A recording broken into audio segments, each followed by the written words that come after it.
La réunion du Conseil de paix et de sécurité s'est tenue ici même au siège de l'Union africaine à Addis Abeba, avec la participation d'une forte délégation marocaine dont le ministre des Affaires étrangères et de la coopération africaine et des Marocains résidant à l'étranger, Nasser Bourita, et l'ambassadeur représentant permanent du Maroc au sein de l'Union africaine, Mohamed Arouchi. D'ailleurs, c'est une réunion qui se déroule dans un contexte particulièrement tendu, avec des enjeux politiques et humanitaires majeurs qui pèsent sur la stabilité de plusieurs régions africaines.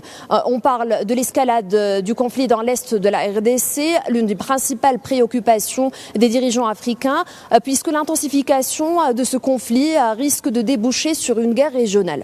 Un autre point abordé lors de cette réunion, la guerre civile qui ravage le Soudan depuis avril 2023. Ce conflit interne a déjà fait, comme vous le savez très bien, des dizaines de milliers de morts et forcé plus de 11 millions de personnes à fuir leur foyer, provoquant ainsi la pire crise de déplacés du monde. Le Soudan, plongé dans un chaos humanitaire, est un autre point de friction donc qui agite le continent africain, avec de conséquences dévastatrices, non seulement pour le pays, mais aussi pour les États voisins.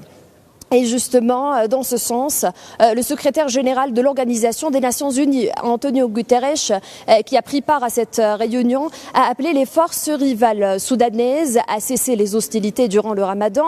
Le chef de l'ONU a rappelé aussi que cette crise exige une attention soutenue et urgente de la part de l'Union africaine et de la communauté internationale au sens large.